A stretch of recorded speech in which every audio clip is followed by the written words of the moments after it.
Assalamualaikum warahmatullahi wabarakatuh. Halo teman-teman semua, balik lagi di sini bareng Pay di Obor 13. Oke, udah lama nih saya tidak ngupload kisah-kisah terbaru karena saya lagi ada kesibukan. Kemarin baru selesai pengajian untuk 40 harinya Papa saya yang sudah berpulang ke rahmatullah. Oke, untuk kisah kali ini saya mendapatkan cerita dari teman-teman kantor meskipun ya cerita-cerita singkat tapi diharapkan bisa menghibur lah untuk episode kali ini ya. Karena rencananya untuk episode di selanjutnya nih saya ada cerita yang menurut saya lumayan panjang dan melelahkan tentang guru spiritual. Oke, untuk kisah kali ini kita mulai ya tentang cerita-cerita teman kantor saya. Seperti apa kisahnya? Mari kita mulai.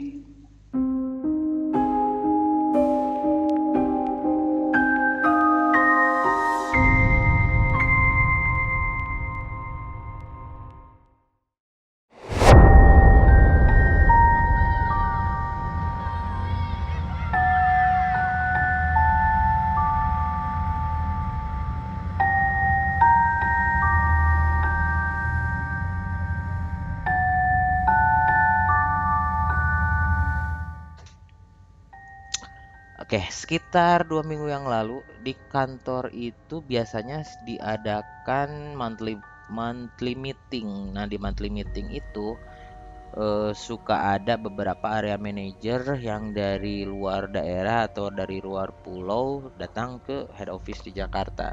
Suka ada meeting lah tentang evaluasi kinerja, baik itu dari sisi sales, terus cabang kondisinya seperti apa, customer seperti apalah semua dibahas di situ. Nah, tiba-tiba pas waktu istirahat, saya ingat. Nah, di situ tuh ada salah satu area manager dari Surabaya yang teman-teman di kantor pun udah tahu bahwa dia tuh memiliki kelebihan untuk melihat bahkan berinteraksi dengan makhluk gaib. Nah, namun ketika saya tanya, dia itu sangat menolak untuk menceritakan hal itu. Saya mengajak dia untuk on cam juga nih. Ayo dong, on cam ceritain dong pengalamannya gimana. Terus dia menolak dengan ya sedikit keras lah karena buat dia untuk mengingat hal-hal yang pernah terjadi dalam hidupnya itu seperti mengundang kembali makhluk-makhluk itu untuk datang gitu.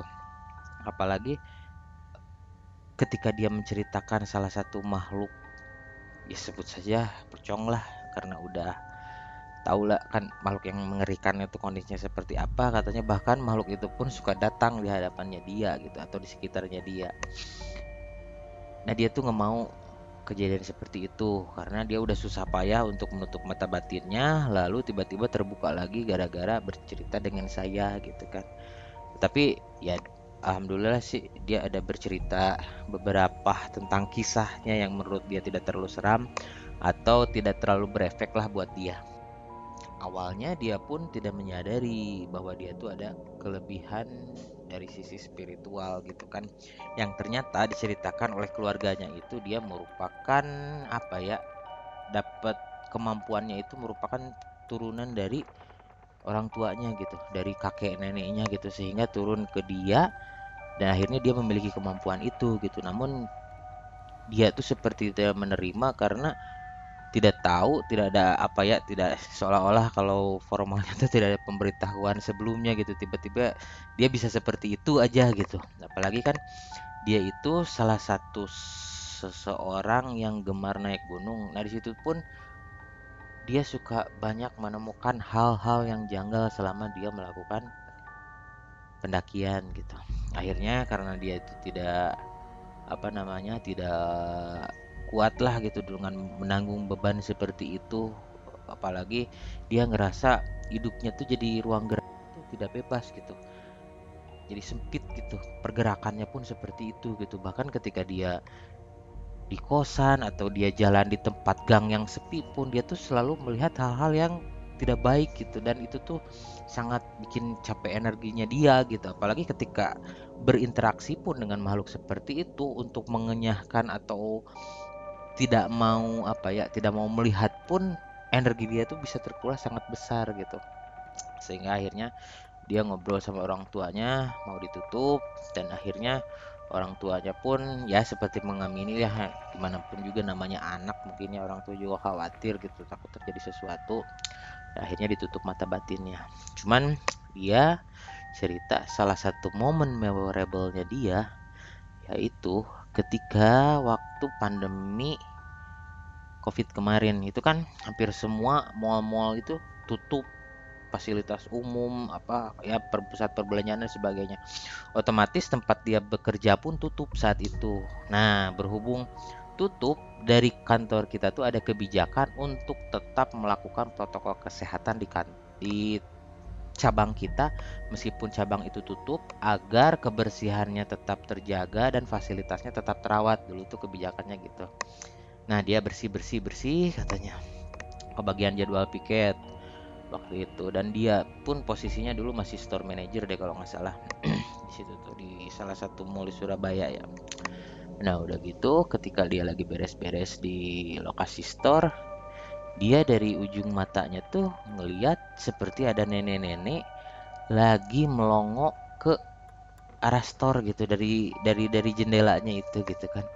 Lalu dia karena perasaannya gak enak masuk ke office. Nah, di situ kan kebetulan ada satu orang timnya juga gitu yang ngebantu dia untuk apa, eh bersih-bersih saat itu gitu kan.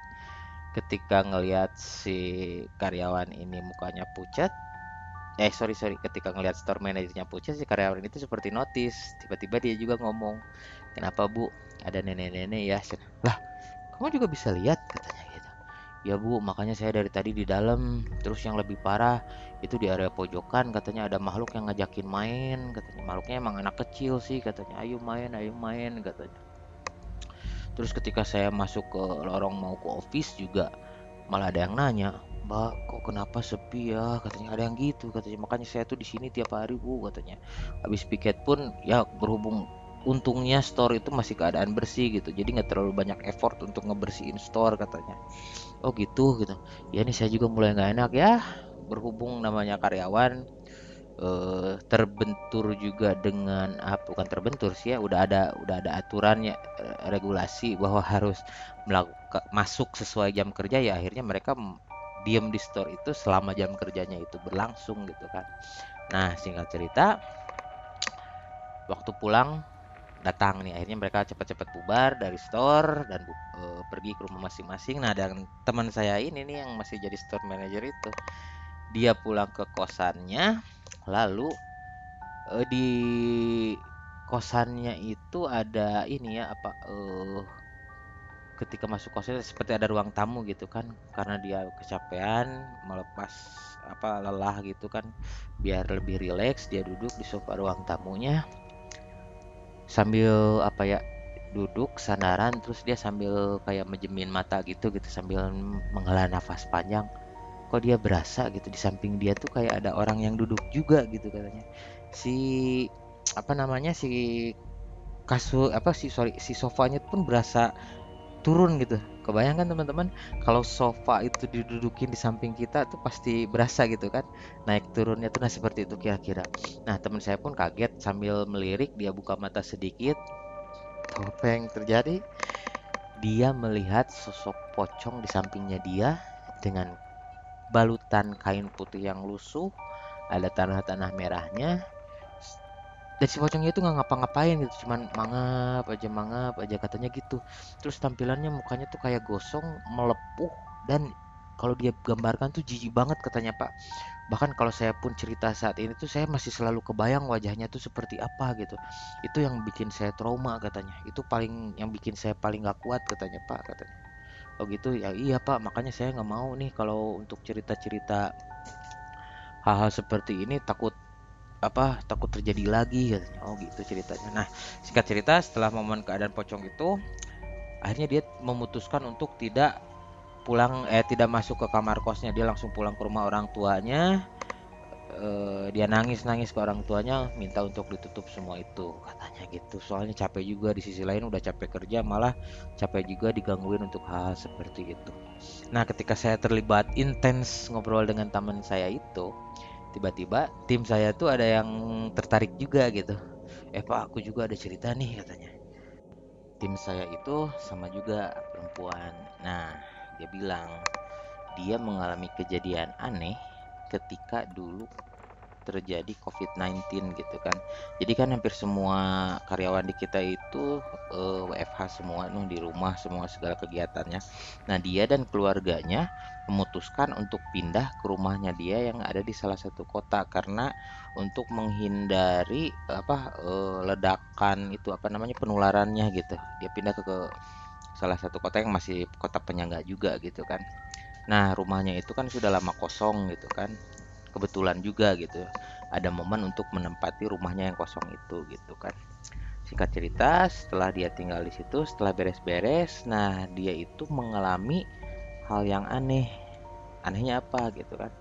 Nah, teman saya tim saya ini kan masih single, belum menikah gitu. Tapi anehnya kenapa dia bisa bermimpi berhubungan suami istri katanya. Terus yang anehnya itu pada saat momen dia bermimpi seperti itu, dia bermimpi dengan melakukannya dengan seorang laki-laki yang sangat sempurna gitu menurut dia gitu. Dari sisi badannya, wajahnya tampan, badannya kekar, ya seperti itulah mungkin itu imajinasinya dia gitu kan. Nah, dia berpikir apa ya cuman mimpi biasa, bunga tidur biasa gitu kan. Bahkan dia sampai berkeringat gitu kan. Wah, sampai lemes katanya, bangun tuh kayak habis olahraga, kayak habis ngapain gitu kan. Sampai dia bilang, sampai saya tuh Pak berkeringat juga di tempat yang lain gitu kan. Yang lain tanda kutip, Bapak ngerti kan? Iya, iya, terus saya bilang gitu kan. Terus saya kira cuman seperti itu, nggak taunya besoknya dia bermimpi lagi seperti itu, tapi si laki-laki dalam mimpinya itu udah beda lagi, laki-laki yang lain, tapi masih masih bentukan yang sama, dalam artian laki-laki dengan eh, postur yang sempurna gitu buat dia gitu, hanya wajahnya saja yang berbeda. Oh, dia masih menganggap juga itu mungkin bunga tidur, dan paginya pun ketika dia bangun dia masih mengalami hal yang sama gitu, seperti lemas-lemas, berkeringat, lelah yang sangat gitu kan. Ya mungkin bagi teman-teman yang sudah berumah tangga mungkin ya sedikit ada gambaran kan untuk hal seperti itu gitu kan. Namun kan untuk teman-teman yang single itu kan merasa aneh gitu kan. Eh kok ada apa gitu kan? Kok terjadinya seperti ini atau apa gitu. Nah, kemudian dia kira cuman segitu doang, dan dia bermimpi itu hampir tiap hari bermimpi yang sama katanya selama 1 minggu itu gitu kan. Dia kan semakin aneh juga gitu kan, semakin tidak nyaman juga gitu. Lalu yang puncaknya yang paling aneh adalah di hari ketujuh itu dia sampai menolak berhubungan badan di mimpinya itu dengan alasan karena perwujudan laki-laki yang ada di mimpinya itu adalah saudaranya sendiri katanya. Terus dia kaget, mungkin dari saat itu juga dia mulai tersadar, ngapain ini kok sampai saudara saya mau berhubungan dengan saudara saya gitu kan. Nah, di hari ke-7 itu dia tidak sempat berhubungan gitu di mimpinya tuh karena mungkin keburu tersadarkan gitulah untuk tidak melakukannya lebih jauh gitu. Nah, akhirnya kan dia mulai resah nih. Dia mulai cerita kepada orang tuanya katanya. Mah, Pak, saya mengalami kejadian seperti ini gitu kan. Oh, ya respon awalnya dari orang tua sih kaget juga gitu katanya. Meskipun awalnya menganggap itu bunga tidur, yang mulai meyakinkan beliau orang tuanya ini kejadiannya berulang-ulang lebih dari 1 kali, bahkan hampir mau 7 hari katanya. Nah, dari situ orang tuanya juga panik dong. Jangan-jangan yang ditakutkannya itu di rumahnya dia itu emang ada penunggunya, mungkin karena selama ini kosong gitu kan. Akhirnya papanya teman saya ini ada yang kenal lah dengan yang mengerti hal-hal seperti ini. Akhirnya dilakukanlah pengobatan ya secara spiritual gitu ya. Dan diketahui juga katanya ada salah satu makhluk yang mendiami rumah tersebut karena rumah itu telah lama kosong gitu. Ya mungkin teman-teman tahulah makhluk yang paling cabul seperti itu kan. Ya betul, yang menemani yang mendiami rumah tersebut adalah genderuwo. Saya juga sudah beberapa kali mendengar tentang makhluk satu ini dari beberapa podcast, juga banyak dibahas ya tentang kejadian. Bahkan ketika makhluk ini berhubungan badan pun sampai bisa menghasilkan keturunan gitu. Banyaklah kisah-kisah seperti yang istrinya ditinggal dinas lama oleh suaminya, tiba-tiba malamnya suaminya datang, katanya, "Loh Pak, bukannya dinasnya masih lama?" "Enggak Bapak, berangkatnya nanti ditunda atau apa-apa," dan mereka melakukan hubungan badan. Nah, akhirnya terjadi sehingga sampai melahirkan. Banyak kejadian seperti itu gitu kan. Bahkan apa orang-orang tua Jawa dulu gitu, saya pernah berkunjung ke teman saya yang keturunan dari Jawa Tengah. Bahkan ketika dia lahiran katanya kalau mandi itu harus ditutup bagian dadanya, jangan sampai telanjang bulat katanya, karena ditakutkan ada makhluk-makhluk cabul seperti itu, terus megang-megang area yang sensitif, atau untuk ibu yang nyusui mungkin megang bagian dadanya gitu, tapi ujung-ujungnya tuh jadi si anaknya tuh nggak mau menyusui ke ibunya gitu, itu efeknya gitu. Ya mungkin orang-orang tua zaman dulu tuh lebih apa ya, mereka tuh lebih aware untuk hal-hal yang berbau spiritual itu, bukan bukan hanya budaya dan sebagainya, tapi untuk kebaikan kita juga gitu kan. Nah, lalu bagaimana katanya kalau membedakan untuk ciri-ciri genderuwo? Banyak yang bilang katanya kalau suami pergi keluar kota itu make sure untuk selalu berhubungan intens melalui telepon atau melalui apa gitu kan. Terus katanya kalau setiap suami pulang dia mengucapkan salam atau tidak katanya. Terus dia beribadah atau tidak. Biasanya kalau ketika suami datang langsung mengajak berhubungan badan, nah itu patut dicurigai gitu kan. Karena biasanya makhluk-makhluk seperti itu tuh enggan beribadah gitu kan, tidak mau malah gitu kan, dan jauh. Terus lihat juga di bagian atas bibir itu ada cekungan apa enggak katanya. Ada yang bilang seperti itu. Apabila tidak ada, wajib dicurigai gitu. Ya mungkin teman-teman seperti itu untuk episode kali ini yang bisa saya ceritakan. Mungkin episode selanjutnya saya akan menceritakan seperti di awal tadi pengalaman saya tentang guru spiritual. Nah, untuk saat ini saya masih belum mendapatkan narasumber nih untuk bisa on cam nih, wawancara langsung biar lebih seru gitu. Kemarin sempat ada satu teman rekan saya kantor, rekan kantor saya juga, tapi beliau sedang banyak kegiatan di kantor, masih belum bisa on cam. Cuman beliau sempat men-spill bahwa akan menceritakan dulu pengalaman beliau ketika hampir meninggal pas disantet oleh seseorang katanya. Bahkan dia tuh sampai udah dibimbing, dibisikin di telinganya itu ayat-ayat suci katanya. Ya udah, keluarga juga udah mengikhlaskan kalaupun esok nanti dia meninggal katanya, hampir seperti itu. Ya itu saja sih untuk episode kali ini dari saya.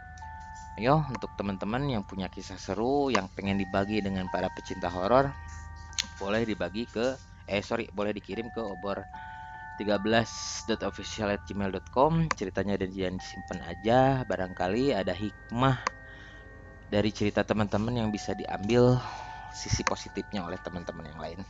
Oke, segitu saja dari saya. Terima kasih. Assalamualaikum warahmatullahi wabarakatuh. Bye bye.